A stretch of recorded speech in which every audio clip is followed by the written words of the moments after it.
ಶನಿವಾರ ನೋವು ಬ್ಯಾಗಡೆ ಜುಲೈ ತಿಂಗಳ ವಿಷಯ ಮಾದಕ ವಸ್ತುಗಳ ದುರುಪಯೋಗ ತಡೆಗಟ್ಟುವಿಕೆ ಮತ್ತು ನಿರ್ವಹಣೆ. ನಾನು ಮೆದುಳು ದೇಹದ ಹೆಚ್ಚಿನ ಚಟುವಟಿಕೆಗಳನ್ನು ನಿಯಂತ್ರಿಸುತ್ತದೆ. ಸಂವೇದನಾ ನರಮಂಡಲದಿಂದ ಪಡೆಯುವ ಮಾಹಿತಿಯನ್ನು ಸಂಸ್ಕರಿಸುವುದು, ಸಂಯೋಜಿಸುವುದು. ನಾನು ಶ್ವಾಸಕೋಶದ ಮುಖ್ಯ ಕಾರ್ಯವೆಂದರೆ ಗಾಳಿಯಿಂದ ಆಮ್ಲಜನಕವನ್ನು ಹೀರಿಕೊಂಡು ರಕ್ತಕ್ಕೆ ವರ್ಗಾಯಿಸುವುದು ಮತ್ತು ರಕ್ತದಿಂದ ಇಂಗಾಲದ ಡೈಆಕ್ಸೈಡ್ ಅನ್ನು ಹೊರಹಾಕುವುದು.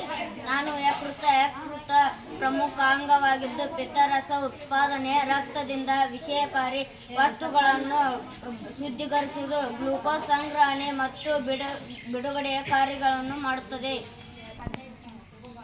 ಈ ಚಟುವಟಿಕೆ ಹೆಸರು ಪರಿಣಾಮವನ್ನು ಹೊಂದಿಸಿ. ಈಗ ವಿಷಯಕಾರಿ ವಸ್ತುವಿನಿಂದ ಏನೇನು ಹಾನಿಯಾಗುತ್ತದೆ ಅಂತ ಹೇಳುತ್ತೇವೆ. ಮದ್ಯ ಸೇವನೆಯಿಂದ ಮೆದುಳು,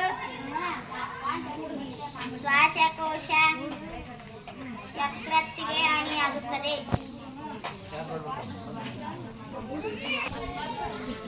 ಸಿಗರೇಟ್ನಿಂದ ಶ್ವಾಸಕೋಶ ಯಕೃತ್ತಿಗೆ ಹಾನಿಯಾಗುತ್ತದೆ.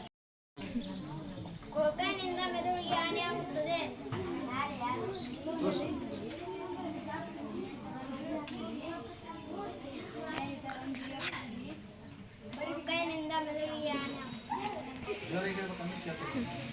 ಗುಟಕ ಸೇವನೆಯಿಂದ ಮೆದುಳು, ಶ್ವಾಸಕೋಶ, ಯಕೃತ್ತಿಗೆ ಹಾನಿಯಾಗುತ್ತದೆ.